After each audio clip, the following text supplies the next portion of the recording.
Olá, olá, muito boa tarde. Estamos entrando no ar aqui com a nossa... retornando a nossa live aqui depois de uma semana parado. E hoje a gente vai ter uma live bem bacana, onde a gente vai falar um pouco sobre a história da bocha paralímpica, falar sobre uma personalidade que representa muito para essa modalidade, que é o Dirceu Pinto. E eu vou receber três convidados para falar comigo, e a gente vai conversar um pouco sobre a história da bocha, sobre todo esse processo. Então você que está chegando, vai se preparando, e eu vou já apresentar os nossos convidados para você. Estou esperando aqui a live se estabilizar para a gente ver quem está aí com a gente. E você pode acompanhar, pode fazer perguntas e a gente vai tentar responder e trazer as perguntas. Já temos 6 pessoas aí com a gente e vamos tentar trazer o máximo de informações sobre a bocha, relembrar grandes momentos da história da bocha paralímpica. Bom, comigo aqui, então eu já vou apresentando os nossos convidados. A gente tem 3 pessoas que fazem parte também da história da bocha paralímpica, né? Uma das pessoas que está desde o início, é um dos precursores da bocha, que é o vice-presidente do Comitê Paralímpico e já foi presidente da ANDI, o nosso querido Ivaldo Brandão, que está aqui com a gente. E aí, Brandão, minha boa tarde para você, como é que tá? Tudo bem? Tudo bem aí, Cláudio Garcia. Então, boa tarde também para o presidente Arthur. Boa tarde aí para o Moisés, o nosso coordenador da bocha, e para todos os nossos ouvintes. Acho importante esse tipo de conexão geral, né, em torno desse evento, porque a gente passa por um momento muito crítico na hora que a gente inicia esse processo de transição aí para começar os Jogos de Tóquio. A gente perde uma das nossas estrelas, um dos nossos ícones, que é o Dirceu Pinto. Infelizmente, fez a sua passagem e é uma das coisas que a gente, com certeza, tanto os atletas como todos os dirigentes, de uma forma geral, vai sentir muito, mas ele continua sendo o nosso ícone maior, como um dos maiores vencedores da bocha no mundo. Bom, aí Arthur Cruz, que está com a gente também. E Arthur, seu boa tarde aí para os nossos amigos que estão acompanhando a nossa transmissão. Oi, gente, boa tarde a todos. Boa tarde, Brandão, Moisés. Boa tarde, Cláudio. Ainda é bastante difícil, né, a gente falar dessa grande perda que a gente teve de Dirceu, pelo menos para mim ainda é muito complicado falar, mas como o Brandão falou, é uma coisa que a gente não tem o que fazer, vai chegar a hora de todo mundo. Pra gente, a gente queria, né, como a gente tem isso, né, a gente sempre acha que o trabalho que o Dirceu fez aqui embaixo, né, e sendo cristão verdadeiro como ele sempre foi, com certeza ele foi muito bem recebido lá em cima, né, mas a gente segue o trabalho, né, e nunca deixando morrer esse legado dele, que vai ser eterno, com certeza. Bom, Arthur, a sua fala acho que deu uma travada na conexão aqui, mas deu para acompanhar e entender tudo que você falou. E agora eu vou falar com o Moisés, que também é o nosso convidado, coordenador da Seleção Brasileira de Bocha, que também tem uma longa história aí de amizade com o nosso querido Dirceu. Fala, Moisés. Ih, acho que agora o Moisés está travado também. Moisés? Moisés, você está aí? Cláudio, boa tarde, amigos que estão conectados. Boa tarde. Boa tarde, presidente. Tá ouvindo? Mais ou menos, tá falhando.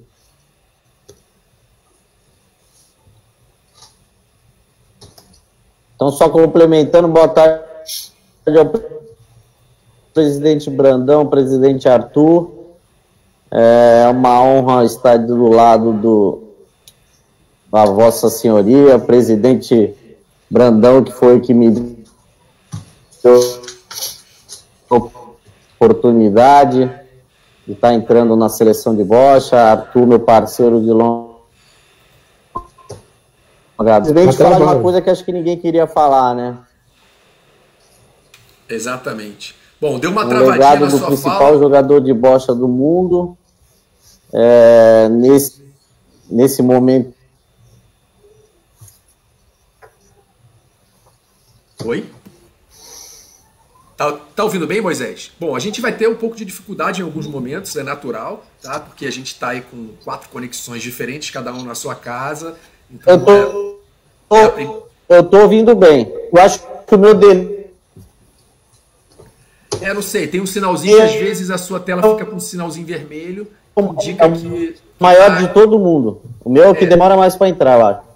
Pode ser, mas a gente vai tentando se ajustar, tá bom? Vamos tentando ver que a gente consegue. Agora com a gente me ligando, eu não posso atender nesse momento.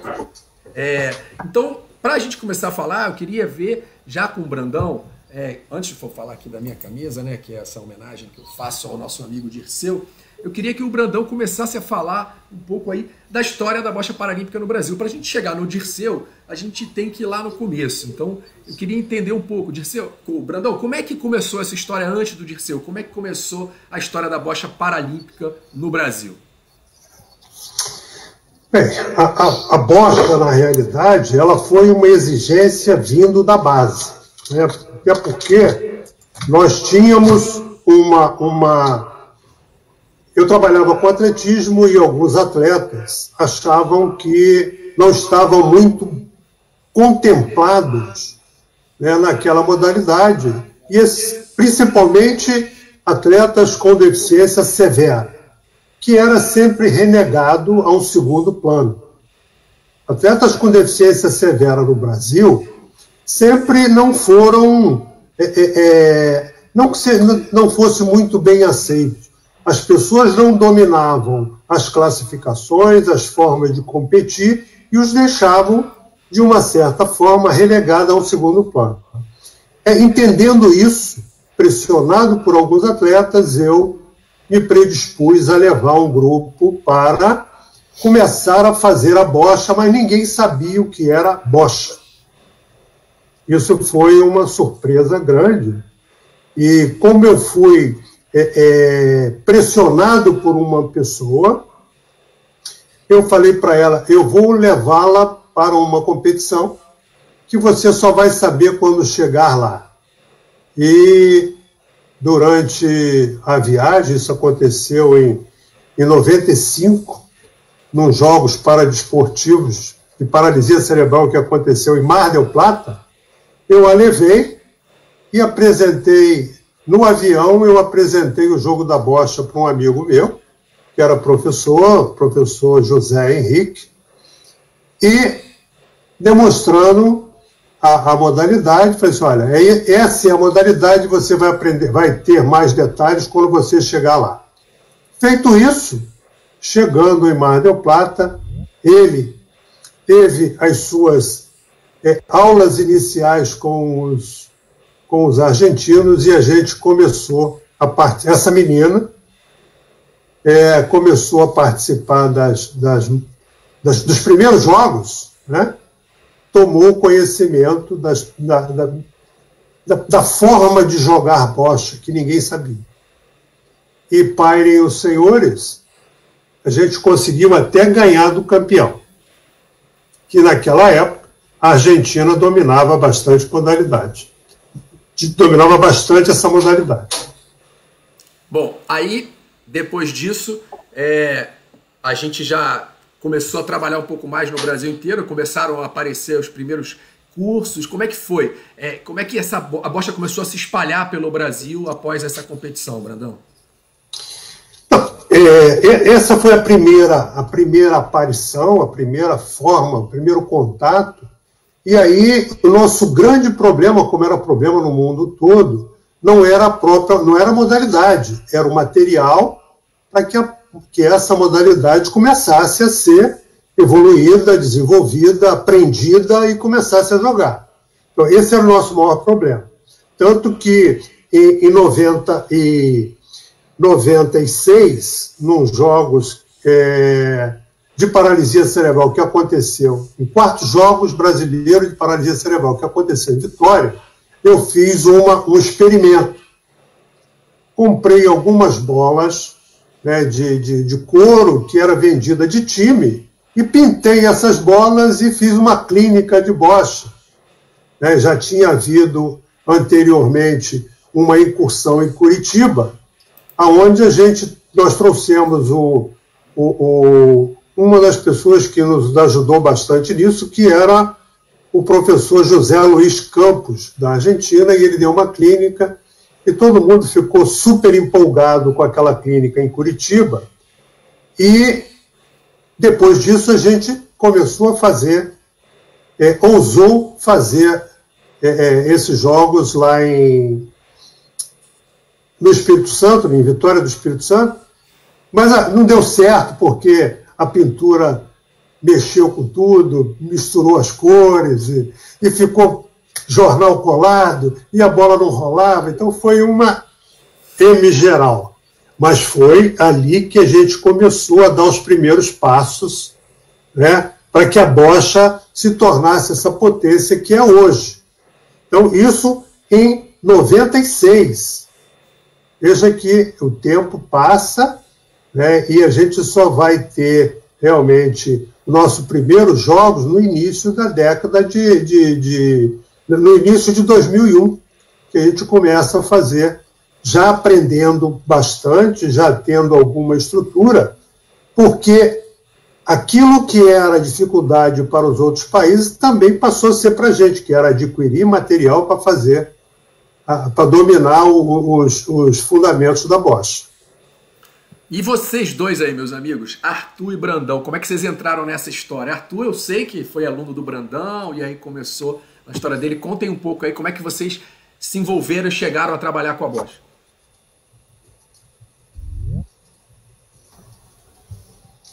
Fala aí, Arthur. Fala, Brandão. Eu falo. Como você... Estão ouvindo aí? O Moisés entrou com outra tela ali, agora tá bagunçando minha organização aqui, que ele tá duas vezes. É que o Moisés é muito ansioso, rapaz. Eu falo. Como você... Estão ouvindo aí? Tô. Como você falou, eu fui aluno do Brandão na faculdade. E essa história eu já contei para um monte de gente. Um belo dia eu estava no corredor da faculdade, eu e um cidadão que todo mundo da bocha conhece, o Erinaldo Pete Chagas, conversando com ele, passa o Brandão. Na época, né, como eu sempre falo, eu tinha cabelo, graças a Deus, agora... e o Brandão perguntou, aí, cabeludo, vai fazer o que no final de semana? Para o estudante de educação física, duro, né, estagiário. Eu falei, professor, o que o senhor falar, a gente faz. Falei, quinta-feira, você vai para Petrópolis, que vai ter uma van lá para te pegar, você é uma competição, você pode ficar no final de semana? Eu falei, posso, não sabia nem o que era. Falei, então vai ter uma van lá com cartaz escrito assim, assim, você vai. Eu falei, posso levar esse maluco aqui? Era o Pete. Aí ele falou, olhou assim de cima e embaixo, leva, isso aí. E daí a gente foi parar aí na rodoviária de Petrópolis, chegou lá, tinha uma van com cartaz assim, desse tamanho no meio da porta da van, escrito assim, 3º Campeonato Brasileiro de Bocha. E uma foto, eu não lembro quem era o atleta da foto, eu sei que era o BC3, eu lembro que era o BC3, eu olhei pra cara do Pete, olhei o Pete... Não era o Marcelinho. Era o Marcelinho, é verdade, Marcelinho lá de Petrópolis. Aí o bicho olhou pra cara, o que é isso? Eu falei, tá perguntando pra mim? Ele falou, você que me trouxe? Eu falei, não faço a mínima ideia. Entramos na van, tava com o nosso nome lá, chegamos no Sesc. E daí estava tendo um curso, né, ia ter o Campeonato Brasileiro, mas estava tendo um curso de arbitragem com o árbitro argentino, com o Adrian, que hoje em dia é meu amigo e tal, mas imagina na época, você não sabe nem o que é. Chega lá, tem um argentino falando rápido pra caramba, você sem saber o que estava fazendo. Eu falei, foi me dando um desespero. Por sorte, como eu sempre falo, o anjo que estava fazendo o curso lá, que estava lá, que é a Glória Cobra, que a gente teve a felicidade de no ano passado reencontrar, né, tá trabalhando com a gente, ela que me salvou e salvou o Pete. E aí explicou, falou, fica calmo, vai dar tudo certo, né, deu uma apostila pra gente poder estudar, a gente virou a noite estudando e deu tudo certo. E a gente está aí até hoje. Foi assim que eu comecei. E você, 2003. 2001? 2001. E você, Moisés, fala aí. Como é que você chegou na bocha? Eu conheci em 2002 a bocha, pelo o seu Misael, que ele conheceu vendo na internet, que ele era o pai do Alexandre, né, o pai do Alexandre. Eles conheceram por vídeo alguma coisa e por uma brincadeira que um professor fez com ele. Eu trabalhava de estagiário aqui no Guarujá, o Alexandre morava aqui, e um professor passou brincando e falou, pô, vai ser um jogador de bocha, esse menino. E o seu Misael ficou nervoso na época, porque como é que o filho dele, que naquele estado físico, né, poderia ser um atleta? Só que o seu Misael, ele tinha acesso, né? Tinha acesso a muita coisa, e aí ele descobriu a bocha, aí a gente foi para São Paulo, conheceu o jogo lá no Clube IP, né, onde estava treinando no CPSP, a gente conheceu as regras, conheceu lá, e o seu Misael foi cavocando a coisa, acho que conheceu o presidente Brandão na época, que convidou a gente em 2003 para participar do Brasileiro, e depois de 2003 o Brandão deu maior força aqui para nós. Em 2004 a gente fez um campeonato aqui no Guarujá, e o Brandão foi alimentando isso, né, e a gente chegou onde chegou, né, a gente conseguiu difundir aqui, na Baixada Santista, a modalidade, mas a gente conheceu assim. Depois a gente, se eu não me engano, em 2003, olha que legal, no lugar que eu trabalho hoje, né, foi meu primeiro campeonato de bocha, que foi no Sérgio Del Grande, eu acho, que foi lá no Conjunto Desportivo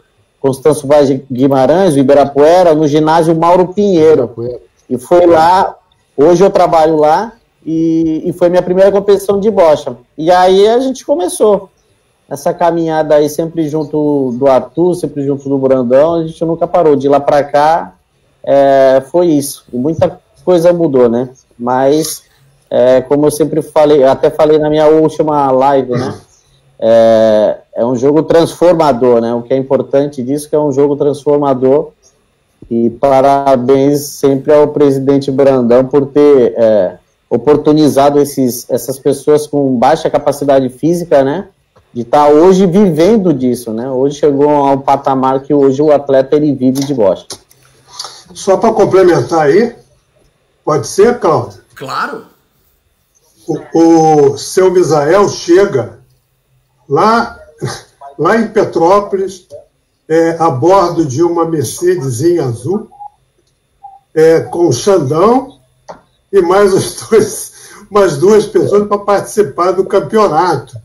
E aí eu quero me inscrever aí, eu quero participar, e veio lá do Guarujá para participar, e aí chega lá, a gente arruma hospedagem, e ele entra na competição, e ali que começa. Na época ele tinha uma ligação muito grande com as AFAI, me parece, com umas instituições da Baixada Santista, mas a gente tinha impedimento de filiação de APAES e essa coisa toda durante o nosso processo. Mas nada disso impediu que ele reformulasse tudo, montasse hoje o que é a instituição lá da Baixada Santista e se tornou a potência que é por aquela semente que ele plantou pelo dia que ele foi lá, aquele dia chuvoso, com bastante frio, lá em Petrópolis, que a gente... 2003. E isso expandiu, e hoje a gente tem... O Xandão foi um dos nossos representantes, o seu Misael também participou da diretoria, que o Deus o tenha, mas ele teve uma contribuição muito grande nesse processo aí de construção da bocha também. Bom, a gente consegue entender um pouco, assim, para quem conhece a bocha há menos tempo, né, que a história da bocha, ela passa por um momento muito amador, né, nesse início, assim, demorou bastante para que as coisas começassem. O Brandão disse de 96 até o primeiro campeonato em 2001. O Maciel também, no dia da live dele, contou que só tinha 2 kits de bocha, se não me engano, no Brasil, e tinha dificuldade para jogar o campeonato, só tinha esses kits. Então, assim, a gente andou bastante, né? Mas logo começaram a surgir as competições e o Brasil começou a participar dessas competições internacionais já em meados de 2000. E eu queria que vocês falassem um pouco, quem quiser falar, como é que começaram essas competições, as primeiras competições que a gente começou a levar atletas, né? Após essa que o Brandão já contou aí do avião, e como é que a gente começou até a gente chegar na primeira conquista brasileira em Pequim, Eliseu e com o nosso querido Dirceu. Vale a pena falar, Cláudio, o seguinte: a bocha ela só teve esse protagonismo todo que ela tem hoje por uma atitude. Eu trago para mim essa questão, né, com a diretoria na época, que foi a questão de apostar num produto brasileiro. À época, como não tinha materiais para fazer a difusão, e a gente entendeu na época, reunimos toda a diretoria que para que essa coisa para que essa modalidade fosse realmente representativa no Brasil, ela teria que construir estrutura. E para isso, uma pessoa pegou uma das nossas bochas e construiu uma bocha que a gente chamou de Bocha Brasil, lá em Maringá, e o seu Décio Baroni. E aí eu falei para ele o seguinte: olha, todas as bochas, todos os jogos, kits de bocha que você construir, eu compro. E aí fizemos um programa de desenvolvimento da bocha na ANDE, onde todo produto que ele confeccionasse, distribuiria para os clubes. Até porque eu, numa empreitada fracassada de importar bocha, comprei 20 bochas da Dinamarca e a Polícia Federal prendeu. Quando ele prendeu... Era isso que eu ia falar. Eu realmente fiquei sem chão, porque elas ficaram presas 1 ano, e quando eu fui retirar, elas já valiam 3 vezes por causa do armazenamento, do tempo que ela ficou armazenada lá. E aí você sabe que eu falei para o cara assim: faz bom proveito, enfia onde você quiser as bochas que eu não vou querer mais. E aí fiquei só com as bochas nacionais, que foram a grande precursora do nosso sucesso com a bocha. E quem vai falar então sobre esse momento, as primeiras competições, né? O Maciel contou também das primeiras competições que ele foi. O próprio Dirceu foi para uma competição que se tornou inelegível. Queria falar um pouco desse momento, assim, a partir do momento que a gente começou a enviar os atletas para participarem das competições internacionais, e o Brasil começou a entender que poderia se tornar uma potência na bocha. Quer falar, Arthur? Eu falo. Só lembrando, eu lembro até da última vez que eu tive com o Dirceu, conversando com ele, falar no CT, a gente estava lembrando, né, que a primeira competição que ele foi no Maracanãzinho, a competição aqui no Rio que a gente fez, e na época eu era árbitro ainda. E a gente estava lembrando disso. Né, mas a questão da convocação, né, eu comecei a ter contato e ficando direto na ANDE, né, com as coisas das viagens, né, de delegação, e que na época o Brandão, pode falar um pouco depois, tinha muita dificuldade, né, por questões políticas. A ANDE tinha alguns problemas na época com o Comitê Paralímpico, graças a Deus não é o que acontece, mas o Brandão tinha que se virar de todas as formas para conseguir levar a bocha brasileira para as competições, que não era uma tarefa simples. Era um trabalho hercúleo, eu posso dizer. E de 2005, que foi a competição que o Dirceu foi inelegível, né? E eu estava na delegação, eu estava cuidando dele, inclusive. Eu estava cuidando do Dirceu, a gente lá, né, teve a classificação, ele vinha jogando muito bem, se dedicando, como todo mundo sabe. O Dirceu era um cara extremamente determinado, né, ele botava na cabeça que era aquilo e era mesmo. Se era isso. E ele treinando muito, ele fazendo as coisas, chegou lá, foi inelegível. E foi muito ruim, porque a competição rolando, era ruim para ficar lá vendo, ele sabendo que não poder jogar, e eu, vendo aquele triste, eu catava ele e a gente ia andar pela cidade. Era o Marco do Plata, a competição na Argentina. A gente andava muito, conversava muito, foi uma época bastante difícil. Mas tudo por conta da estrutura que o Brandão conseguiu fazer, que era através do Ministério do Esporte, né, Brandão? Que conseguiu na época. Isso. Ô Moisés, é você que está assistindo aí o Facebook, que está com delay, está voltando aí, abaixa um pouquinho aí, porque tá entrando de novo a fala aqui. Mas fala, Brandão. O Deus está querendo derrubar a live, mas dentro.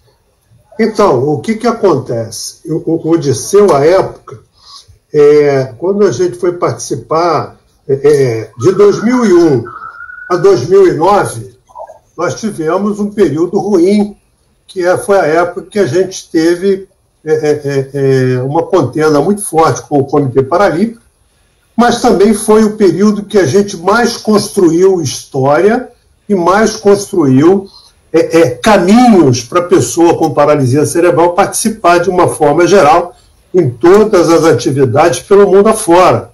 Eu acho que a gente criou protagonismo desta época porque estava desvinculado de uma série de coisas. Apesar da briga com o comitê, apesar da briga, era uma briga política, mas a gente nunca deixou de fazer o que a gente estava como proposta, que era criar uma equipe multidisciplinar de alta qualidade para mostrar que a gente ali estava brigando era para a pessoa com deficiência e não para a pessoa sem deficiência. Ou seja, a ANDI, à época, brigava para construir um caminho efetivo para que a pessoa com deficiência fosse contemplada dentro do seu processo de prática desportiva. O Odisseu, na realidade, ele foi para uma classificação lá em Mar del Plata e as pessoas foram muito, eu diria para você, foram mais realistas do que o rei. Ele tinha a deficiência, ele se encaixava dentro do processo de classificação e, como tinha a maioria era argentina, e existia um curso de classificação rodando também dentro do campeonato, acharam melhor que ele era muito bom. Quando você tem técnica, não pode ser confundida com classificação. E esse era o nosso maior problema. Como ainda tinha poucas pessoas com distrofia muscular progressiva competindo, acharam que ele tinha uma eficiência muito grande. E aí o deixaram de fora, porque como eu era classificador também à época, eu falei para ele, como todo ano tem classificação, você fica de fora dessa e eu te levo depois para você classificar, e você vai ser classificado e você vai passar. Só que teve um problema durante esse delay que ele ficou de fora. Quando eu falo que ele iria ser reclassificado posteriormente, era porque a deficiência dele se encaixava dentro da classe que a gente estava propondo para ele. O problema todo é que ele volta e se faz, por falta de acompanhamento psicológico, esse foi o nosso grande erro, ele entra numa depressão e começa a ficar, eu vou ficar pior porque aí eu vou ser classificado. E isso foi o grande erro que o Odisseu cometeu nessa época, no período que ele ficou de fora. Ele buscou, ele começou a engordar, ele começou a fazer uma série de... Não sei por quê, porque nós não acompanhamos. Fala. Ele suspendeu tudo, né, presidente? Ele suspendeu todas as terapias que ele fazia na época, parou de tomar remédio para chegar a ser elegível, para jogar bola. Foi o grande erro. Ele já era elegível. O grande problema dele, ele deixou de cuidar da saúde para entrar dentro de um perfil, quando não precisava. E quando ele foi classificado, ele já estava dentro de um quadro que já estava deteriorado. Isso lá em 2006, 2007. 2007 no Canadá. Foi 2007 no Canadá. Entendeu? Então, isso atrapalhou muito esse processo dele. Você ficar 2 anos dentro de... se desgastando, né, fica muito ruim. Então, eu queria dizer para vocês que eu acompanhei muito isso de perto, e quando ele entrou para jogar, ele entrou com uma grande força para jogar. Né? Ou seja, ele tinha tesão para jogar. Essa é a realidade que a gente busca no Odisseu. Ele era um competidor, ele era um atleta, ele era competidor e ele era um gênio para jogar bocha. Né? Porque ele tinha tática, tinha técnica e tinha vontade. O tempo que ele foi produtivo, ele o fez muito bem. E na época, assim... Me permite... Pode falar, Arthur. Me permite só discordar, Brandão, um pouquinho, quando você fala da depressão. Na verdade, eu também achava que era isso, né? Mas depois, conversando com ele, ele falou que não, ele fez isso de forma proposital, de parar com tudo para a doença avançar e ele perder um pouco de mobilidade para entrar, porque como você falou, assim, ele era elegível, né? Mas assim, ele só poderia ser reclassificado em 2007, porque são 2 anos que ficam, quando o atleta é inelegível, ele tem que esperar 2 anos para ser reclassificado. Tanto que em 2006, quando a gente fez o Mundial no Rio, o Mundial da Bocha, ele teve lá no Rio, ele chegou aí no Rio, né, para ser classificado, não pôde, onde foi informado isso, só poderia ser classificado no ano seguinte. Então, o que eu ia perguntar, completando isso aí, é que assim, eu, por exemplo, não acompanhei esse momento. Eu cheguei na ANDE em 2010, eu comecei a conviver, e acho que muita gente que está acompanhando a gente agora aqui também não conhece um pouco dessa história. Porque o Brasil, ele participou dos Jogos Paralímpicos na bocha a partir de 2008. Né? Por que antes, já que a gente já tinha gente disputando, por que em 2004 a gente não participou? E o que fez a gente competir pela primeira vez em 2008? Como é que foi essa mudança?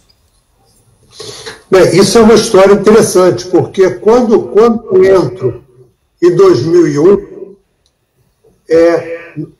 nós montamos uma equipe de trabalho e fizemos um planejamento estratégico que ia de 2001 a 2008, que você pegaria Atenas e pegaria Pequim.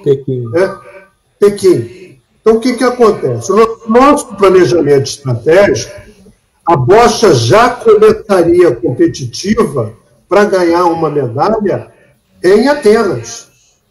O que acontece? Teve uns jogos classificatórios, iria acontecer, me parece que na Nova Zelândia, ou Austrália.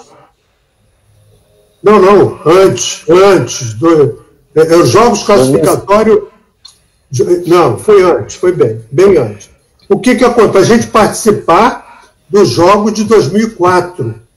Tá? Quando a gente sai de 2001, lá de Mar del Plata, a gente já tinha um planejamento para participar da classificação para ir para Atenas.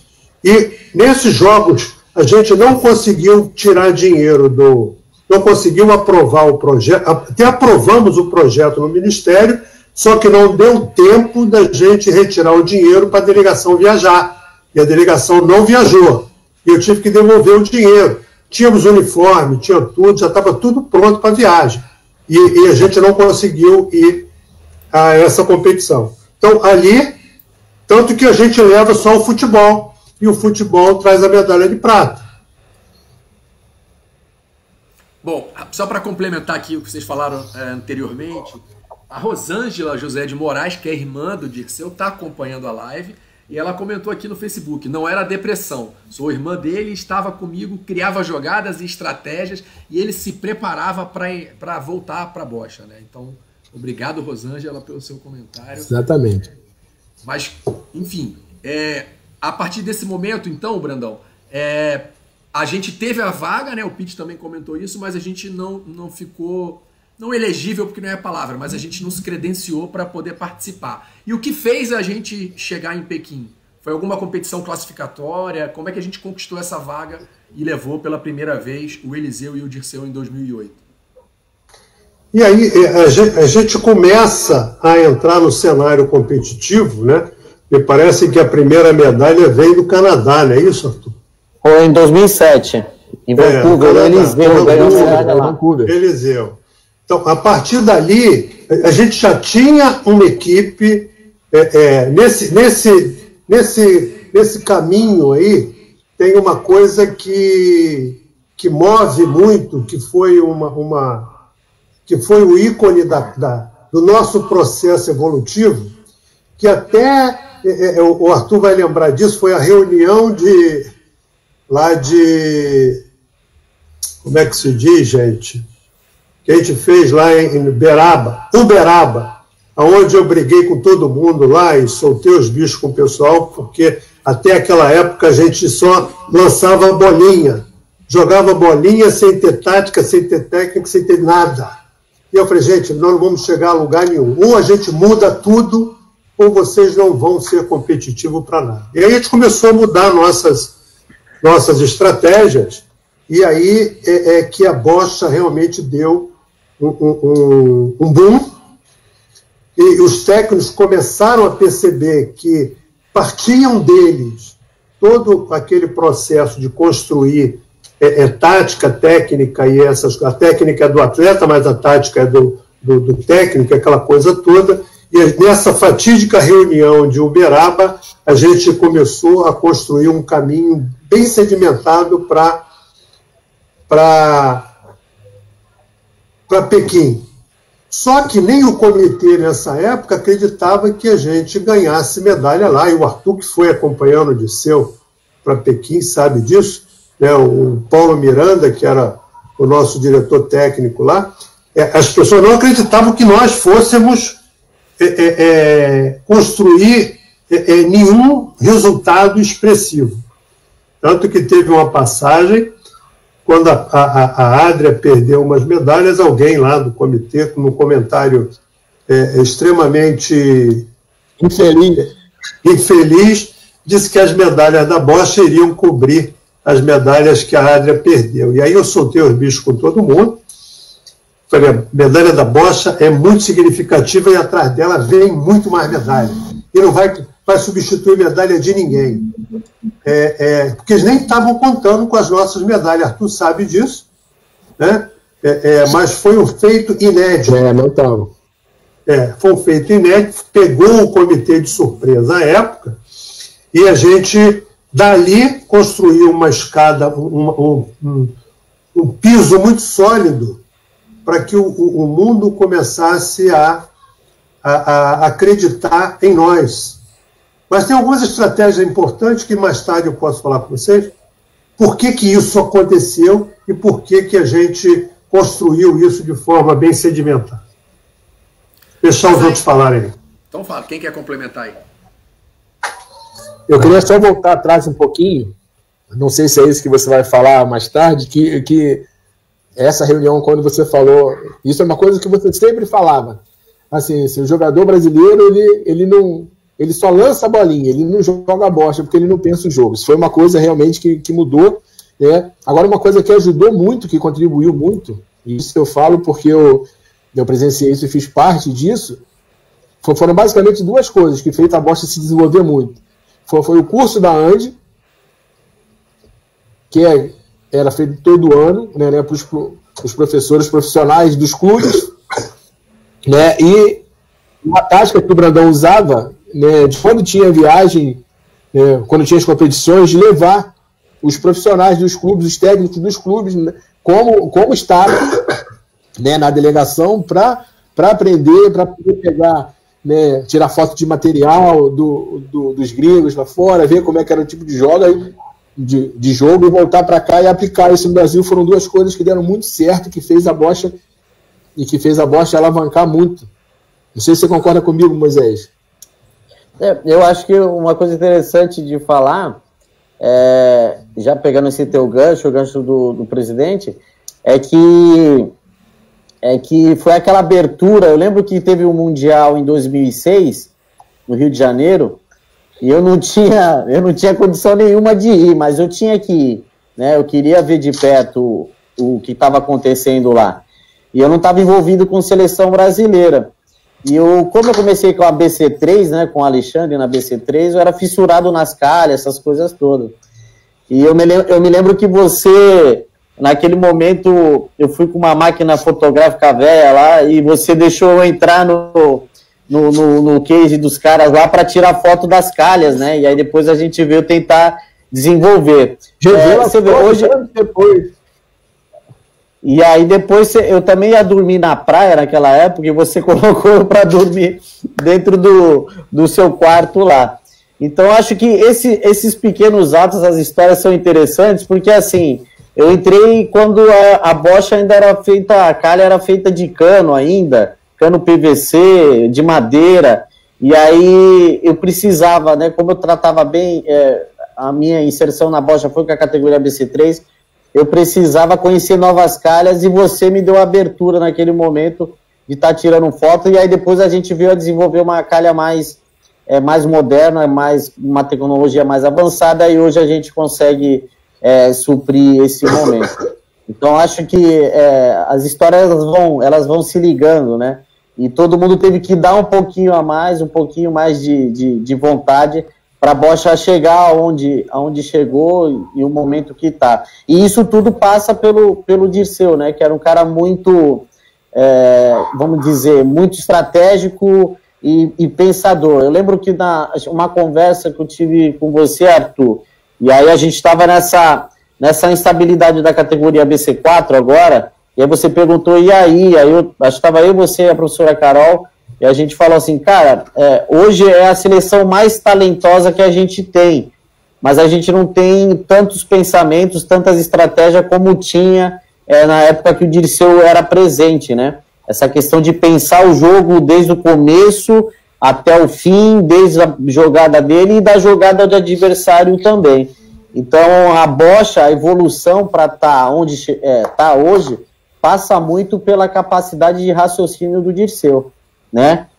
Como eu sou de São Paulo e a minha escola foi vendo o Dirceu jogar, foi trocando ideia com ele, a minha seleção em 2007 foi auxiliando o Dirceu. Eu lembro que a gente ficou num reservatório lá, acho que de padre, uma coisa assim, em Mogi das Cruzes, e não tinha estrutura, né? Então a gente ficava com um, ajudava outro, e eu me lembro como se fosse hoje, assim, o Dirceu estava indo para ser reclassificado, né?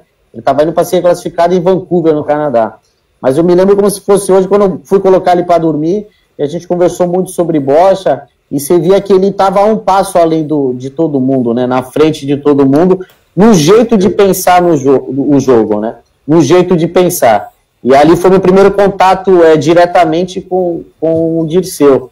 E acho que aí o Cláudio vai perguntar depois, muito da seleção hoje, da categoria BC4, passa muito pelo que a gente pensou, pela professora Carol, né, que treinou o Dirceu há muito tempo, e ela trouxe um pouquinho do raciocínio, do que era interessante, porque a modalidade foi criando um perfil de muita força, né?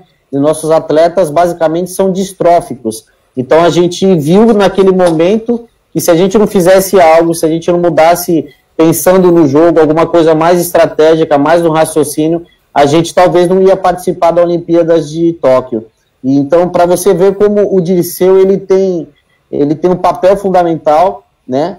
Por isso, até parabenizar o Cláudio por essa live de o que vai ser a Bocha antes e depois do Dirceu, porque casa muito com a nossa classificação, principalmente com a nossa classificação na categoria BC4. Deixa eu fazer aí uma intervenção interessante.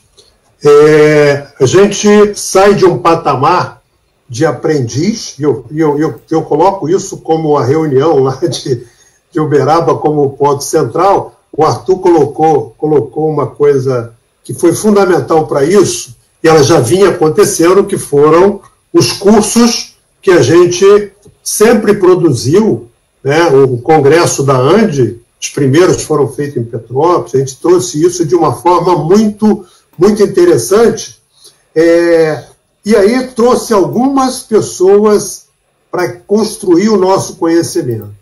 A gente traz o Zé Luiz lá de Portugal, né, Arthur? O construtor da melhor bocha que tem, né, hoje, para dar um curso para a gente aqui. Depois a gente traz o Marta. Você lembra do Marta?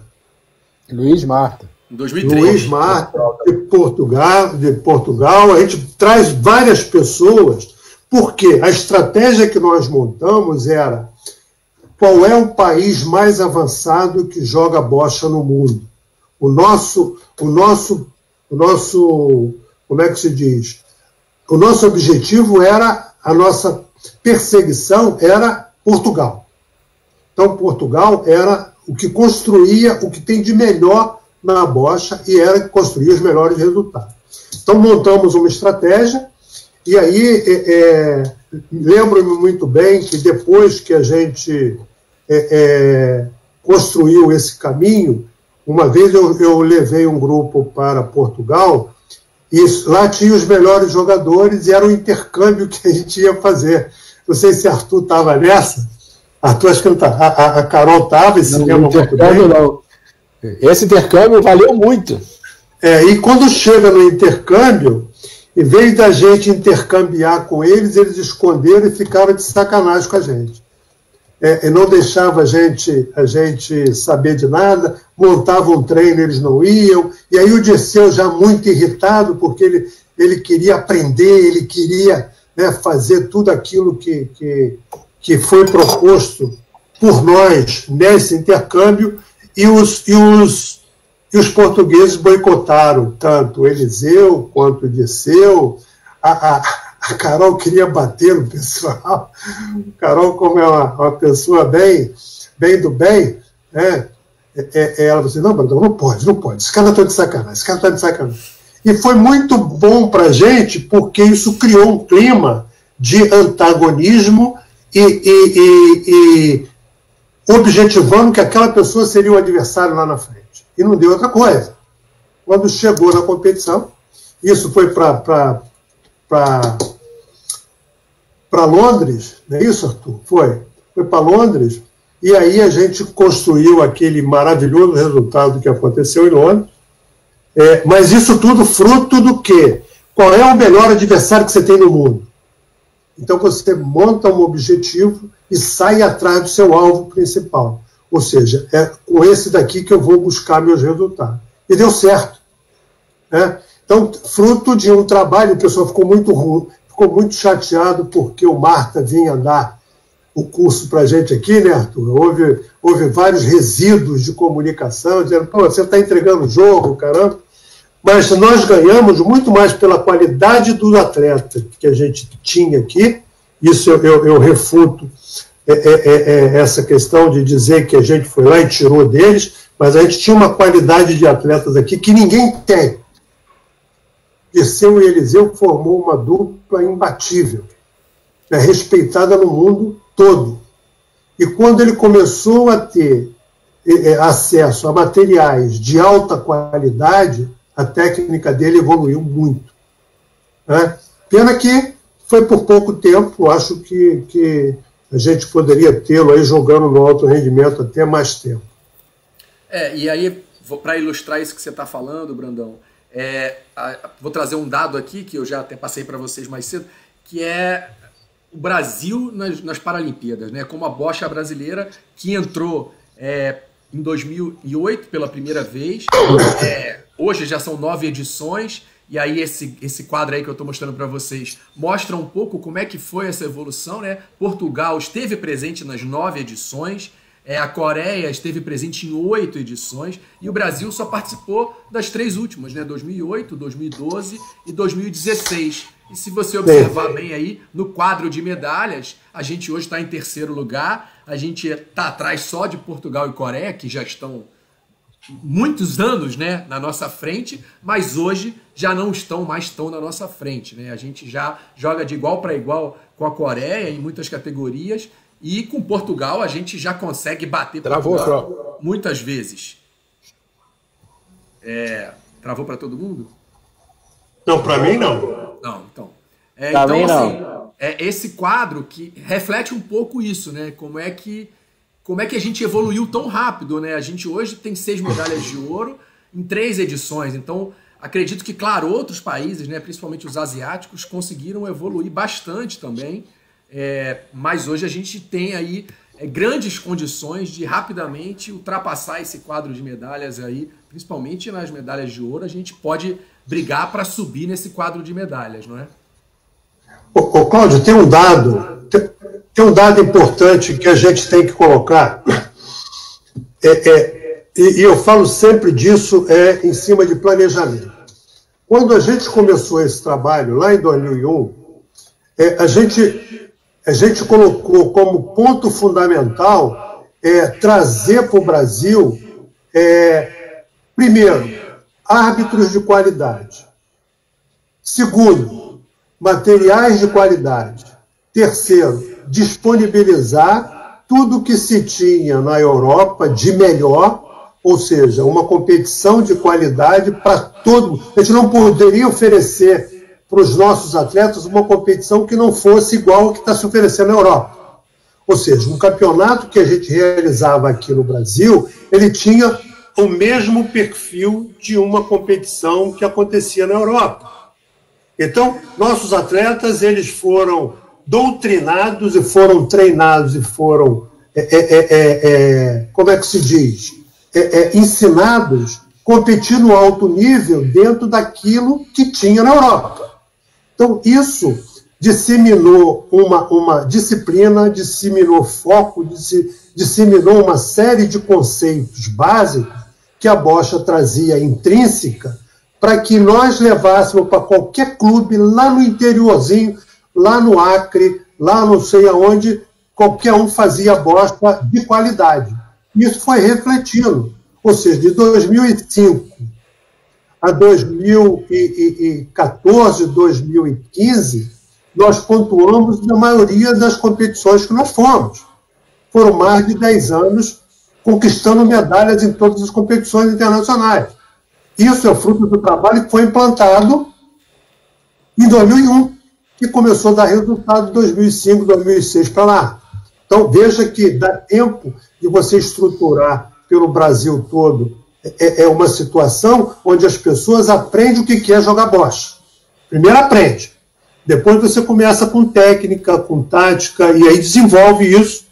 Eu acho que isso foi um marco fundamental para o respeito que a bocha tem no mundo hoje, a bocha brasileira tem no mundo hoje. E desse respeito, o Moisés pode falar hoje um pouco, como coordenador da seleção, né? A gente percebe hoje que, principalmente agora, acho que depois da Copa América, que a gente, né, se restabeleceu um pouco, pelo menos aqui nas Américas, como é que é hoje quando a gente chega lá, né? Porque a gente tinha antigamente, até vou mostrar um outro quadro aí, o Dirceu hoje ainda é o cara a ser batido com 4 medalhas de ouro, né? Esse respeito ele conquistou nessas 2 edições primeiras que ele participou, em Pequim e em Londres, né? Conquistando as 4 medalhas de ouro, que colocou a gente num outro patamar. O Brandão até falou, exatamente, a gente saiu de um patamar e a gente entrou em outro patamar, que é do patamar de quem está ganhando, de quem está sendo observado, quem está na mira dos outros. Antes a gente observava as outras equipes, hoje a gente é observado, né? E como é que está hoje, Moisés? Você que está dentro da seleção, como é que você observa a bocha mundial hoje e como é que você relaciona o Brasil dentro dessa bocha mundial? Acho que a gente só precisa lembrar que a gente mudou o patamar com esse planejamento do professor Blandão, que mirou lá em 2001 para a gente chegar onde a gente está hoje. E aí, em 2008 foi o boom, né? Foi, na verdade,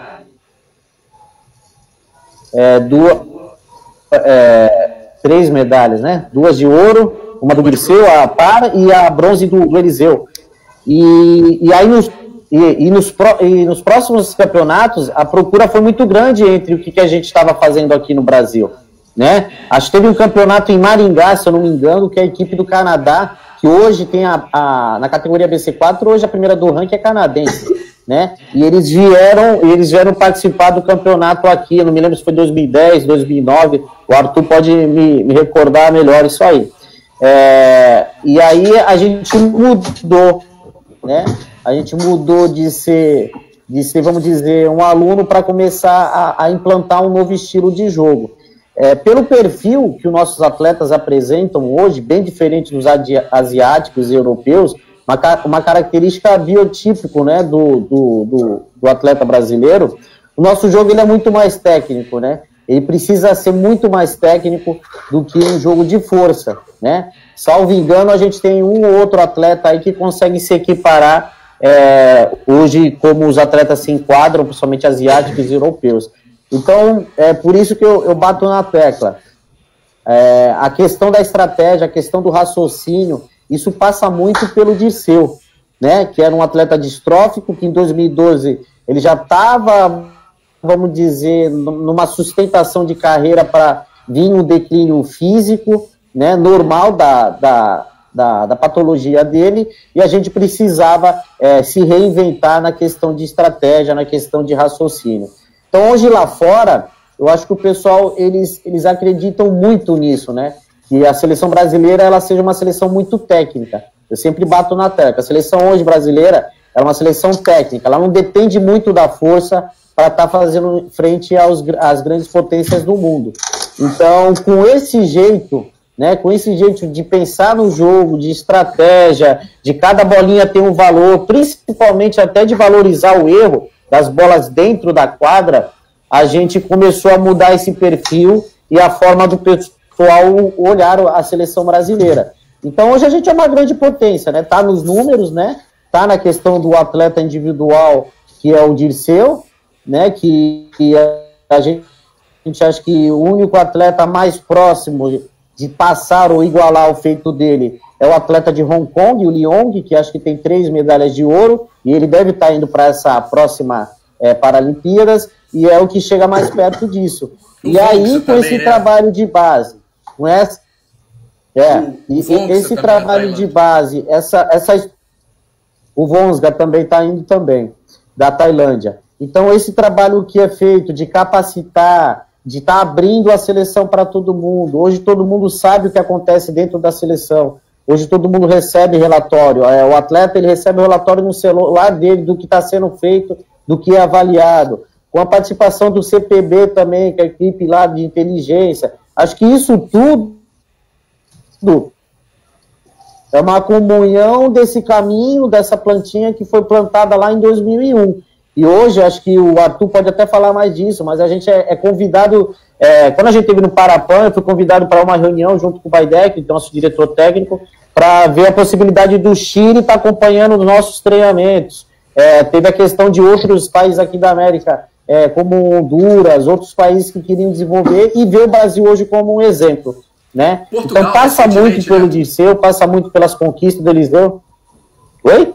Portugal recentemente também sinalizou. Portugal agora finalizou em vir fazer fazer um treinamento, um camp aqui com a gente, e hoje a gente deixou de... É o que, Arthur? Inverteu, agora o Portugal que está querendo fazer um treinamento com a gente.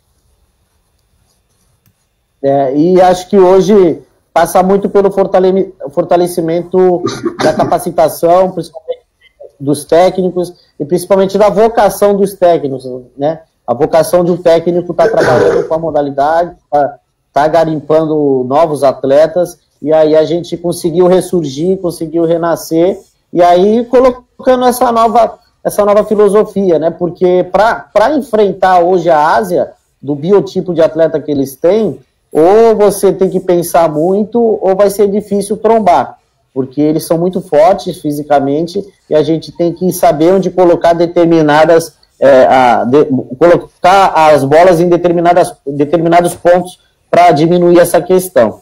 Então, acho que essa questão do raciocínio, essa questão de pensar mais o jogo, fez que os outros países, acho que fez que o mundo começasse a olhar diferente para nós, né? Hoje a gente pode dizer que a bocha brasileira é uma escola, né? Tem um predomínio na América e salvo engano, acho que a gente foi para um campeonato internacional aí, teve 2 campeonatos que a gente não conseguiu trazer medalha, e o resto a gente levou todo o campeonato nas questões no geral. Então acho que isso tudo é a comunhão de cada plantinha que foi plantada, principalmente o curso de capacitação que foi inventado, principalmente a questão de trazer os técnicos renomados do mundo para estar capacitando a gente, ou até mesmo vendo se a gente estava no caminho, né? Muito do que eles falam a gente já fazia, porém a gente precisava daquela certeza, aquela concretização que a gente estava no caminho certo, e hoje a gente é essa potência e tem essa responsabilidade de ser essa potência mundial, né? Só para complementar aí, só falando desse desenvolvimento aí, como a bocha é forte, 16, 17, 18, a bocha foi das modalidades que mais teve trabalhos escritos nos congressos realizados no Brasil. Isso significa a profundidade que foi dado para a modalidade ser desenvolvida, ser estudada e ser disseminada por esses rincões aí do Brasil. Isso é um dado extremamente importante, Moisés, né? Não só a questão da prática, mas a questão do desenvolvimento científico que a modalidade conseguiu com esses diversos profissionais de educação física aí, escrevendo e dando à bocha o protagonismo que ela merece na figura do Dirceu. Quantas modalidades, quantos trabalhos a gente viu, não só trabalhos do comitê e da ANDE, mas de muitas faculdades ao redor do Brasil, aí, desses diversos seminários que eu tenho ido, trabalhos de bocha foram, grande maioria, do esporte paralímpico de uma forma geral. Bom, quem quer falar, quer completar essa parte aí? Senão eu posso lançar outra questão aqui. Bom, só primeiro quero agradecer, tem muita gente, eu estou com muita coisa aqui, vendo aqui, tem muitos comentários, a gente não vai conseguir acompanhar e ler os comentários todos, mas vai ficar aqui disponível depois no Facebook. Queria complementar, Cláudio. Tá, para que todos possam acompanhar e ler os comentários aqui. Mas tem muita gente aqui, o José Henrique, muita gente que participou da história, e muita gente foi citada, Maria Rubim, Ronaldo em São Paulo, muita gente sendo citada aqui como pessoas que foram também importantes para esse desenvolvimento. Mas fala lá, Arthur, sua vez. Então, só complementando o que o Moisés tinha falado, da vinda dos canadenses, o Pete lembrou aqui no Face, queria mandar um abraço e um beijo para o Pete também, que tá nos assistindo. Foi 2013 a vinda dos canadenses, lá em Maringá. Outra coisa importante, quando Moisés falou dos técnicos, dos profissionais que trabalham com bocha, no Brasil principalmente, e eu sou um cara que sempre falo e tiro meu chapéu porque é uma vocação, cara. Ser técnico de bocha no Brasil é vocação. A gente sabe que não tem pagamento para isso, digno, né? Nem alguns professores até recebem salário e tal, mas não é o que deveriam.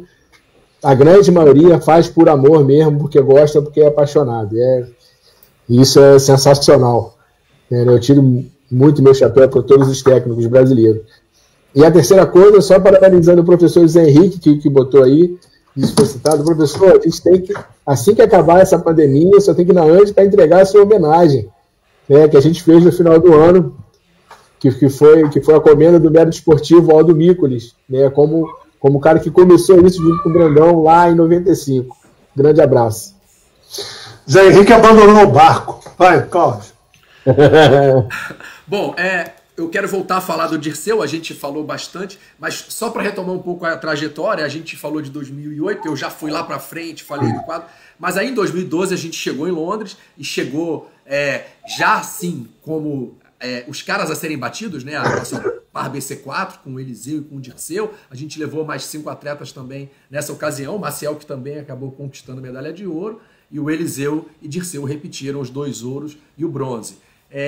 A partir desse momento, eu acho que a coisa começou a ficar um pouco mais concreta, né? Porque a gente conseguiu, em 2012, confirmar o que já tinha visto um pouco em 2008, quando a gente levou só 2 atletas, e a gente voltou de lá, sendo o grande vencedor de Londres, na bocha paralímpica. Das 7 medalhas em disputa, a gente conquistou 3 medalhas de ouro, e acho que no ranking de medalhas do Comitê Paralímpico Brasileiro, a gente ficou em 3º lugar, só perdendo para a natação e para o atletismo, e acho que aí nesse momento a gente conseguiu realmente firmar que a bocha é uma modalidade que tem uma importância muito grande hoje no cenário paralímpico brasileiro, concordam? Com certeza. Eu acho que Londres foi o marco, né? Foi como é que se diz? A tempestade perfeita, como se fala.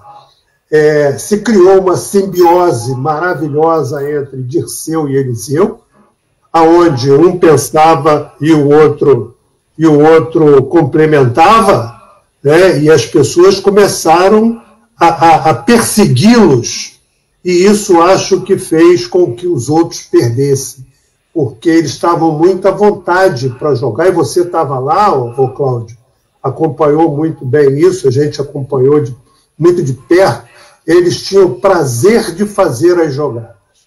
Né? Dirceu, então, estava muito solto, ele não tinha bola para ele, que era difícil. Às vezes até nos irritava. Né? Quantas vezes Arthur tentou rasgar a camisa Mas quando ele começava a rodar a bolinha, e aquilo ali também era um tic-tac, tic-tac, tic-tac, e fazia jogar. Que era aquela característica que eu sempre falo disso, quase matava a gente de pegar a bola. Ele sempre usava até o último segundo do tempo dele. A gente lá de fora quase morto, quase infartando, ele naquela calma. Ele parava e pensava, eu falei, meu Deus, ele não vai jogar, ele não vai jogar. Mas ele sabia. Eu acho que tem uma passagem, tem uma passagem importante em 2012, na final do campeonato em Póvoa do Varzim, contra o Espanhol, não me recordo o nome dele, em 2012, antes de ir para Paralimpíadas, para ver o ponto de como o Dirceu ele pensava no jogo. O jogo estava empatado e o Dirceu ele tinha uma bola para jogar e ele estava realmente nesses 10 segundos que faltava. E o menino da Espanha, ele tinha bola para jogar, isso numa final. E o jogo estava empatado. O que aconteceu? O Dirceu jogou a bola, ele mexeu um pouco no jogo, mas ele gritou de um jeito que assustou o Espanhol, que também tinha pouco tempo para jogar.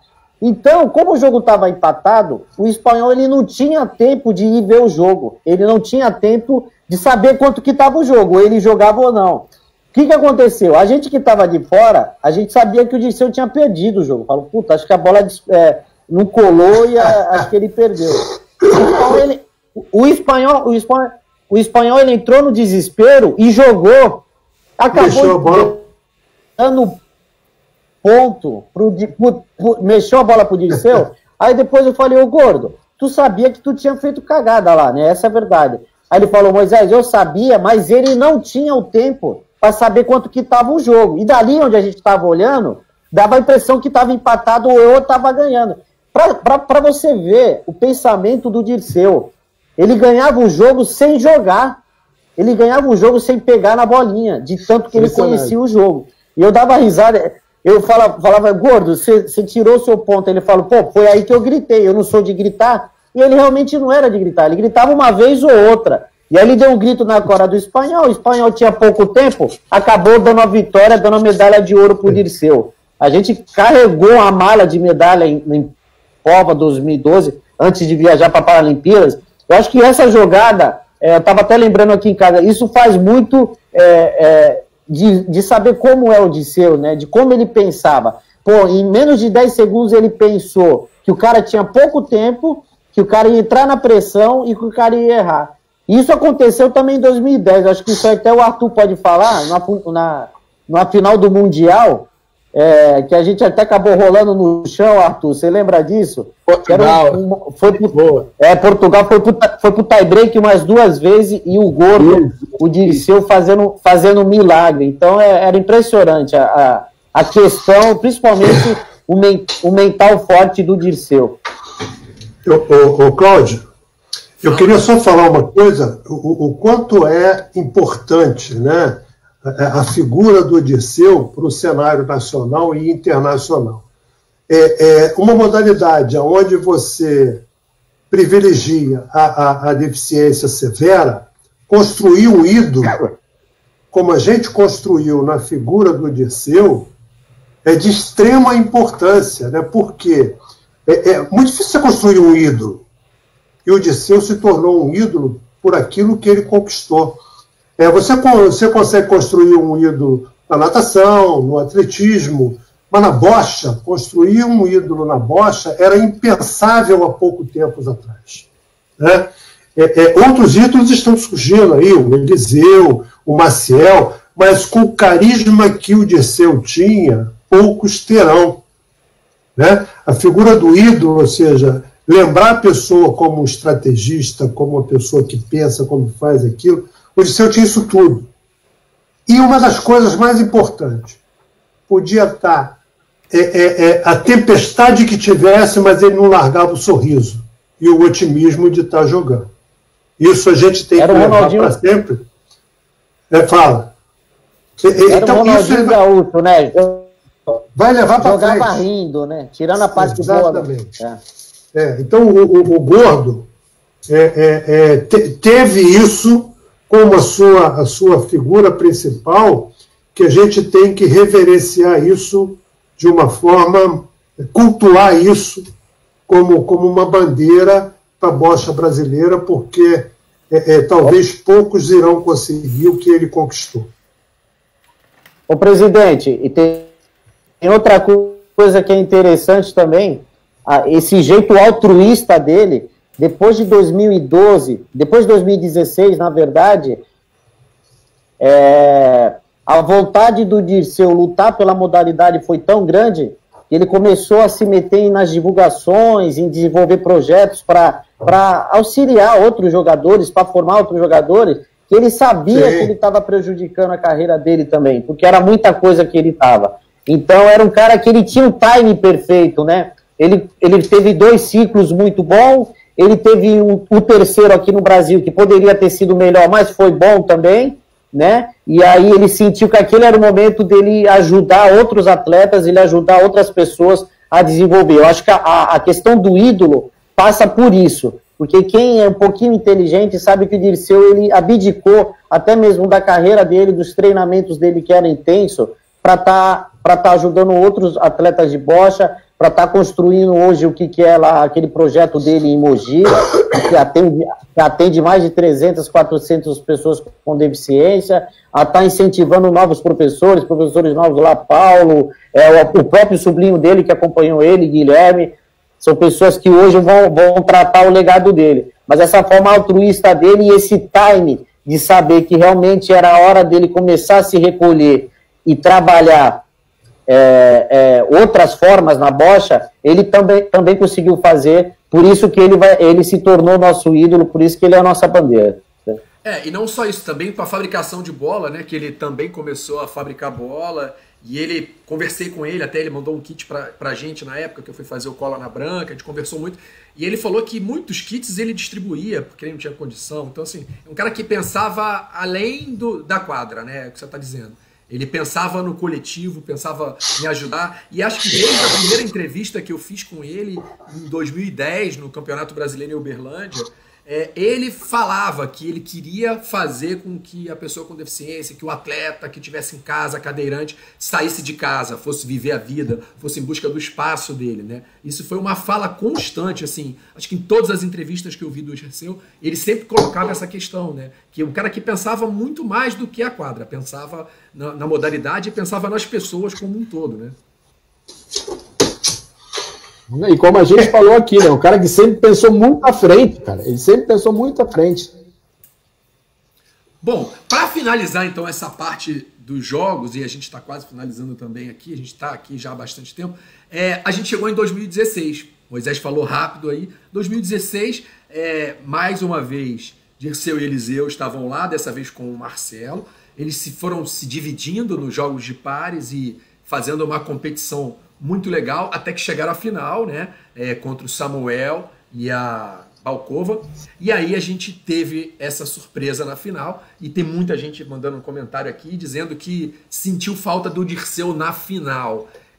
Será que se o Dirceu tivesse jogado a final, porque na final ele não jogou, né, jogou o Marcelo Eliseu, claro, não quero tirar o mérito do Marcelo Eliseu, mas será que talvez, isso é a minha pergunta como um amante da bola, será que o Dirceu talvez não tivesse colocado um pouco mais de pressão nos adversários?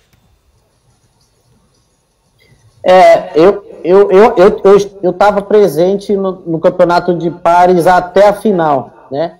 E o que eu percebi é que o Dirceu ele participou da maioria dos jogos, né? Ou com o Eliseu ou com o Dirceu. Com o Marcelo. Eu só não sei qual foi. Com o Marcelo. A gente só não sabe qual foi a estratégia que a comissão daquele momento usou para a final, né, em específico. Porém, a gente precisa ter essa coisa de pensar de que a gente está ofendendo alguém. Mas o Marcelo, hoje, é um atleta que está construindo a carreira dele, né? E o Dirceu, naquele momento, ele já tinha uma bagagem maior, né? E, então, assim, eu acho que o peso do Eliseu e Dirceu junto, ele seria um pouquinho, essa vantagem psicológica acho que a gente ganharia. Porém, também eu não vou tirar o mérito do Marcelo. Eu vi os jogos do Marcelo, e o Marcelo tava voando no campeonato. Porém, aquela simbiose... Eu também o professor Brandão fala, né? E eles estavam na terceira. Eles estavam na terceira final consecutiva, cara. Acho que isso nunca aconteceu no mundo da bocha. Um par chegar em 3 finais seguidas de Paralimpíadas. E a ação deixou de ser brilhante, né? O campeonato que os meninos fizeram.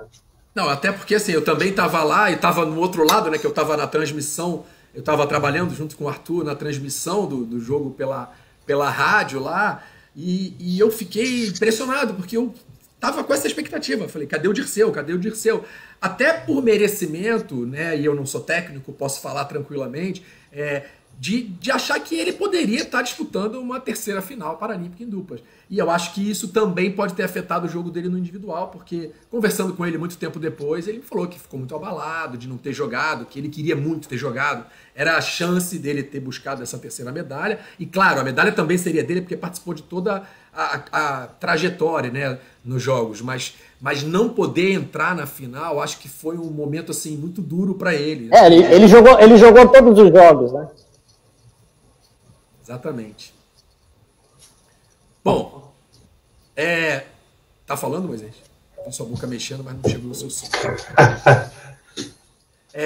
Gente, eu acho que a gente falou bastante. Eu acho que para a gente começar a encaminhar para o final, acho que deu para entender bastante do que a gente falou aqui, todo mundo que está acompanhando, esse momento inicial da bocha, todo esse processo que a gente passou, e quem foi o Dirceu. A gente falou pouco, claro, a gente poderia ficar aqui muito tempo falando dele, contando várias histórias, mas eu queria que a gente começasse a caminhar para o final falando um pouco disso, assim, como é daqui para frente, né? A gente agora, daqui para frente, a gente não tem mais o Dirceu com a gente, ele não estava presente nesses últimos momentos, pelo menos em 2019, na seleção ele teve no início, um cara que a gente sabe que ele tinha uma importância muito grande, inclusive para os atletas da seleção, eu que acompanhei de perto, o Moisés que está lá dentro, a gente sabe que a importância do Dirceu, assim, daqui para frente, como é que vai ser? Isso vai servir de inspiração para que mais atletas busquem isso? O que vocês acham que vai ser o nosso próximo movimento aí a partir dos Jogos de Tóquio?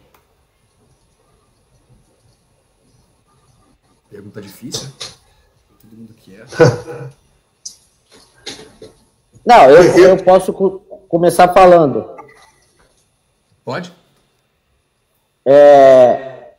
Eu acho assim, hoje não tem como falar que a seleção brasileira não tem as características de um jogo do que o Dirceu sempre propôs, né? Hoje a seleção brasileira ela é baseada muito na técnica, na estratégia e na tática de jogo, né? A gente pode pensar mais, a gente pensa mais. Então a gente acredita, assim, o legado dele é um legado que está dentro da gente, né? Está dentro dos jogadores, está dentro de cada jogador, principalmente que está dentro da seleção brasileira. O nosso jogo é esse. Nosso jogo a gente pode falar que é um jogo estilo Dirceu, né? Muito por causa do nosso estilo. O Dirceu vai viver nas nossas estratégias, vai viver nas nossas jogadas, vai viver principalmente a força mental que ele tinha. Nos piores momentos ele está firme e esperando passar. E aproveitei muito, a gente aprendeu muito com o Dirceu, né? Eu acho que a bocha foi uma antes dele e depois que ele começou a fazer, principalmente os profissionais, a enxergarem a bocha de outro jeito, e a gente acredita e a gente conquistou a vaga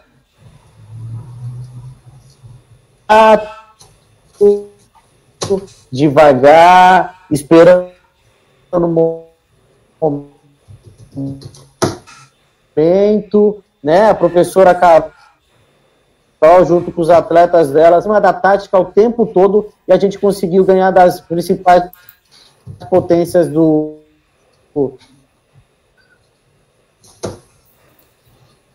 da categoria aqui. BC4. E as outras modalidades não fogem disso, não foge disso. isso. Foge muito do que... Então, acho que ele vai ser um incentivo, e nós, a gente vai estar olhando na hora que o jogo apertar.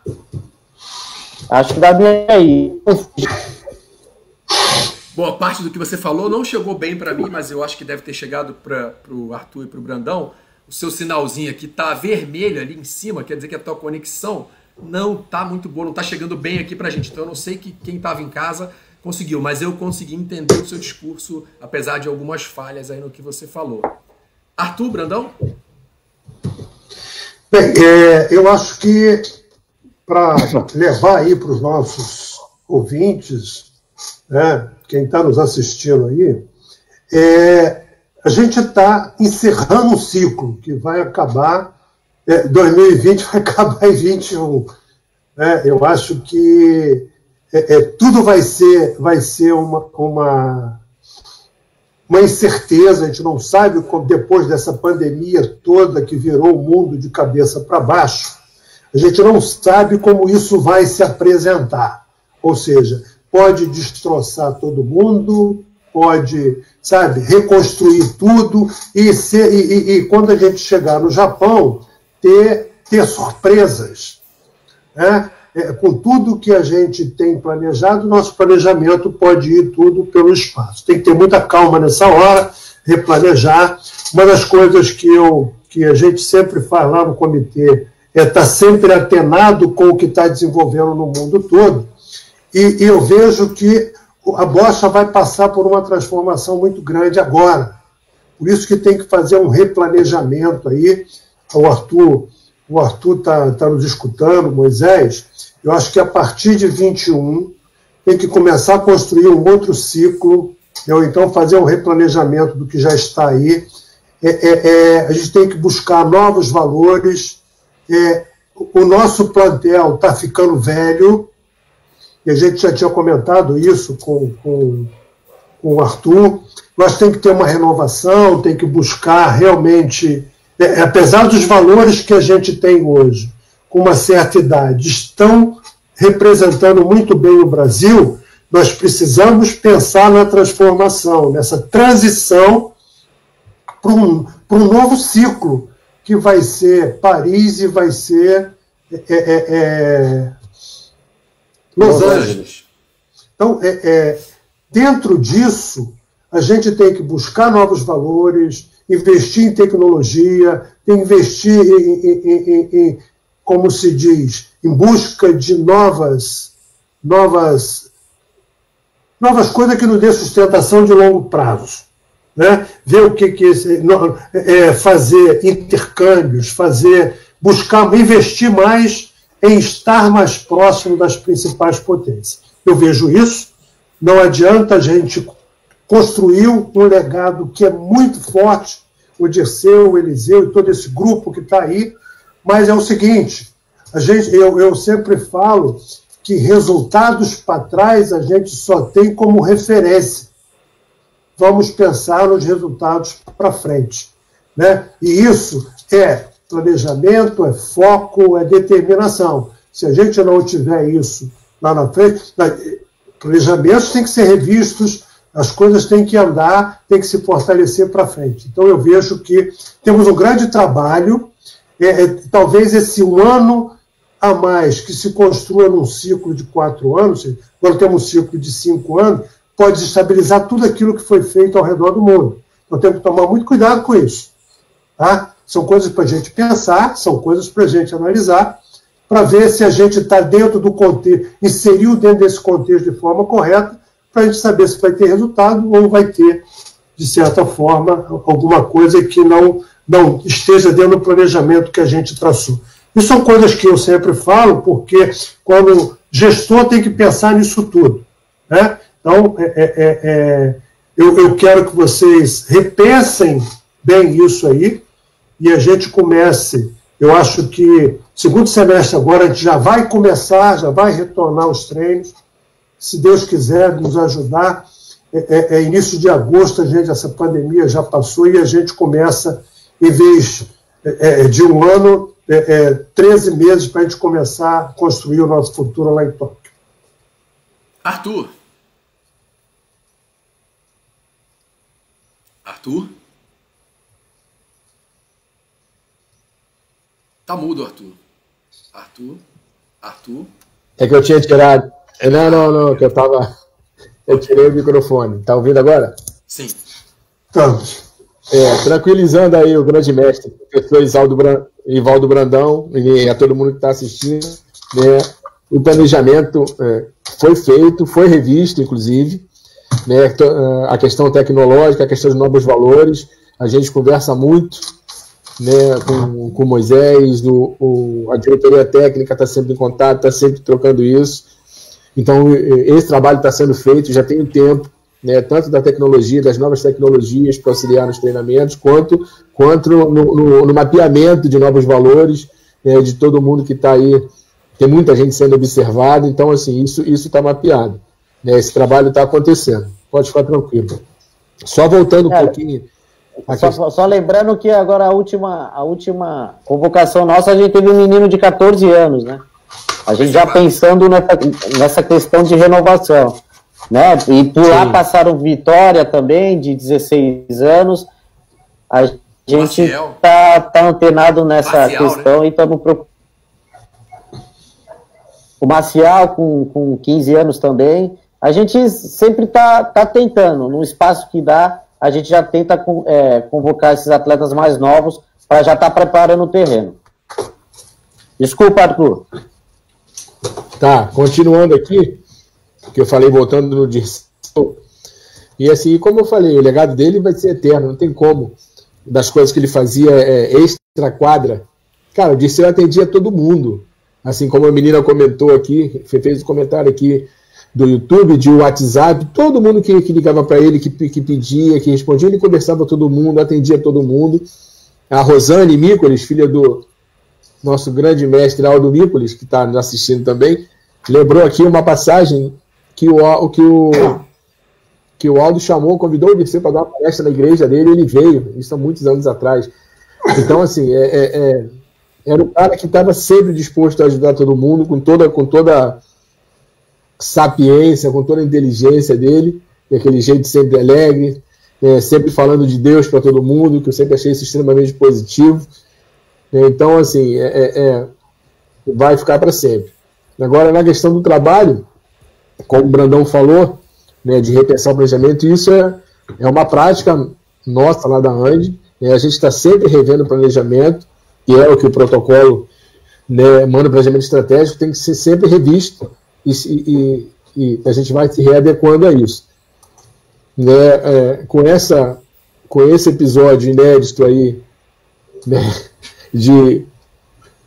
as Paralimpíadas de 2020 vão acabar em 2021, é muita coisa nova para a gente digerir aí, mas acaba sendo separado. Você vai pensar, eu tenho mais um ano para treinar, mas é complicado porque você tem planejamento, você está preparado para, naquela data, você está no ápice e chega lá um balde de geografia e não vai. Vamos começar tudo de novo em um ano. Tem 4, você tem que fazer em 1. Então, assim, mas a gente está bastante ligado, né, está trabalhando e vamos seguindo aí. Deixa eu só fechar. Você tocou num ponto importante aí. Rapidinho, Cláudio. Eu acho que um dos grandes legados que a gente deixou foi ter sedimentado um sonho que era do Aldo Mícolis. O Aldo Mícolis sempre queria que a bocha fosse uma das modalidades mais representativas do Brasil aqui. E quando ele foi para o comitê e deixou isso na nossa mão, do Arthur, do pessoal que ficou na ANDE, ele tinha como premissa que a ANDE tocaria a bocha e um dia a bocha seria uma das que daria as primeiras medalhas da Paralimpíadas fosse da ANDE. E isso eu acho que a gente conseguiu fazer, porque esse era o sonho maior dele, que a ANDE tivesse algumas medalhas paralímpicas nas modalidades que a ANDE distribuiu. Conseguimos no futebol, conseguimos na bocha, e isso foi um legado dele. Eu acho que ele queria que a pessoa com deficiência, principalmente as severas, tivesse o seu espaço e tivesse representatividade. Não é só jogar, mas ela jogasse com eficiência. E isso a gente acho que conseguiu e deixamos aí para eles como legado. Maravilha. Moisés, quer finalizar? Arthur, tem mais alguma coisa para dizer? A única coisa que eu queria levantar é que hoje o japonês lá responsável dos jogos, ele já levantou a sobrancelha para 2021, hein? Então a gente tem que estar antenado direto, porque ele já está coçando a cabeça, já não sabe se vai começar realmente em julho. Mas eu acho que é isso, né? Quem é a gente para falar do que o professor Brandão plantou lá atrás e a gente vem seguindo, né? A gente está antenado, a gente está de olho. Acho que pela primeira vez da história da América, pelo menos é o que eu sei, a seleção brasileira ela vem com um projeto inovador de uma equipe de análise de desempenho, fora a questão dos projetos paralelos que a gente tem, que é o projeto Radar, onde a gente lista os atletas que a gente está de olho, então a gente fica acompanhando esse atleta de longe. Hoje a gente tem um banco de dados dentro da seleção de quase 40 atletas sendo acompanhado de perto pela seleção brasileira. Tem o projeto do campo escolar também, do CPB, que a gente acompanha os atletas também. Então a gente está bem antenado, pensando também em Paris, pensando em Los Angeles e pensando no legado, né? Deixar um legado, que eu acho que isso é importante. Ninguém é eterno, ninguém vai ficar no mesmo lugar para sempre. Então, o que a gente quer fazer é um trabalho justo e, principalmente, um trabalho que quem chegue depois possa partir não do zero, que foi o nosso caso. Infelizmente, a gente chegou, a gente não tinha nenhum dado para estar montando seleção brasileira, não tinha nenhum vídeo, e hoje a gente tem um banco de dados, a gente tem um app, hoje a gente tem todos os relatórios para a próxima gestão, para a próxima comissão técnica, os próximos professores que aqui estarão vão estar tocando um projeto já com meio caminho andado, daquela sementinha que a gente conseguiu continuar desde 2001, quando o professor Brandão começou com essa ideia de fortalecer a bocha, de profissionalizar a bocha. Foi isso que a gente veio, foi isso que o Arthur pediu e é isso que a cada dia a gente tenta fazer. Maravilha. Bom, eu quero começar a agradecer aqui as pessoas que participaram aqui com comentários, que entraram aqui durante a live, fizeram perguntas. Quero agradecer muito a presença de vocês três que estiveram aqui com a gente nessa tarde de sexta-feira santa, onde a gente pôde abrir esse espaço para relembrar e falar um pouco da história desse cara que com certeza mexeu não só com a minha vida, que conheci ele em 2010, mas imagino que é de vocês que já trabalharam com ele há bastante tempo e quem está acompanhando também, que tem suas histórias. Então, assim, agradeço muito ao Arthur e ao Brandão por terem aberto as portas para a minha entrada na ANDE em 2010 e eu sinto muito orgulho de poder fazer esse trabalho aqui, de levar para as pessoas um pouco mais de conteúdo, um pouco mais de informação sobre essa modalidade que eu sou apaixonado. E não é à toa que eu visto a camisa mesmo para falar do Dirceu, para elogiar não só o Dirceu, mas todos os atletas que hoje trabalham com a gente em todas as modalidades da ANDE. Então eu quero agradecer muito a vocês, acho que foi uma tarde especial onde a gente pôde conversar e que a gente possa repetir esses momentos mais vezes. Quero mandar um recado para o Eliseu, antes da gente terminar, mostrando novamente aí o quadro de medalhas que a gente falou aí, de quem pode, o Leung, o Vonsa, ok, mas o Eliseu Santos que está ali em 10º com 2 medalhas de ouro, também em 2021 Opa! E voltar com 2 medalhas de ouro também e se igualar à marca do Dirceu. Então, verdade. A gente acredita em você também, meu amigo. Acreditamos muito e espero que a gente possa nos encontrar em breve, pessoalmente também, para a gente conversar e trocar mais ideias em outros momentos aqui também, nas lives que a gente vai tentar trazer para todo mundo. Mais uma vez, obrigado a vocês e o agradecimento final de vocês para a gente fechar. Bem, vou fechar aí. Eu queria agradecer a todo mundo aí que esteve presente, escutando a gente, as nossas histórias, as nossas caminhadas aí pelo esse mundo das competições. Eu acho que deixamos plantado uma semente que já deu frutos, que já está dando a 2ª, 3ª ou 4ª geração de bochistas aí. Espero que a gente tenha uma vida longa, frutífera e que a bocha possa nos dar resultados expressivos nas próximas competições. Arthur? Bom, Moisés, quem quiser. Não, deixa o Moisés falar, eu finalizo. Fala, Moisés. Eu vou deixar o presidente finalizar. Eu só quero agradecer o convite. Para mim é muito gratificante. A minha gratidão eterna ao professor Brandão, que me deu a oportunidade. Lá em 2007, foi com ele que eu comecei a trabalhar em seleção brasileira. Foi com ele que eu quis sempre mais. Foi com ele que eu sempre tento ser melhor a cada dia. E agradecer o Arthur, que hoje dá essa responsabilidade para nós, e a gente está agarrando aí com unhas e dentes de entregar uma melhor bocha, uma bocha mais justa, uma bocha democrática, uma coisa que estamos de olho em todo mundo.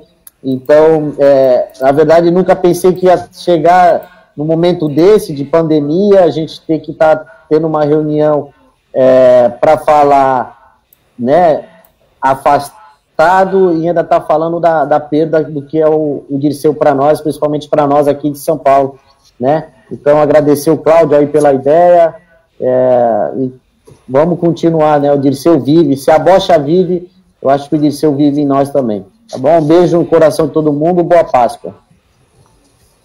Arthur. Bom, vamos lá.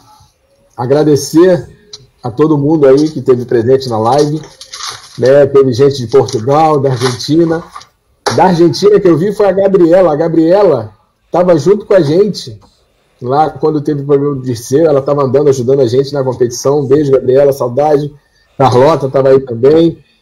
E agradecer mais uma vez a todos que fizeram parte dessa história, né? Como eu falei do grande mestre Aldo, né? Do Brandão, que deu prosseguimento, do professor Henrique, que começou lá.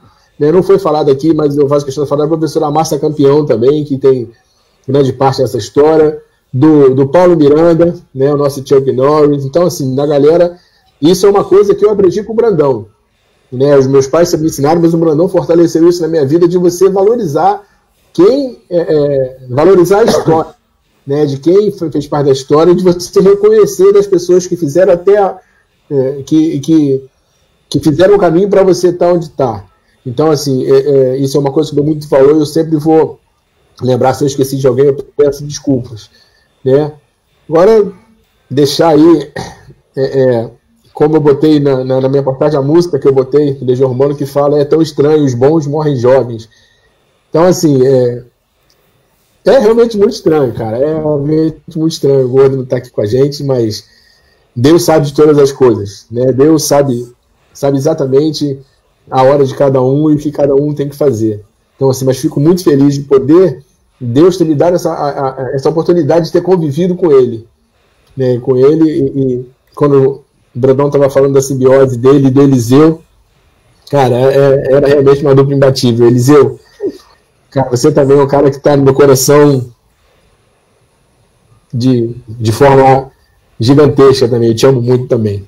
E é isso, eu já estou emocionado aqui, vou acabar não falando o que eu preciso falar, tá? Mas muito obrigado a todos, e contem com a gente, contem sempre com a Andy. Um abraço. Feliz Páscoa aí para todo mundo, e um bom final de semana. Feliz Páscoa aí. Cuidado com os ovinhos, hein? Deus abençoe. Não come muito chocolate não, senão dá dor de barriga.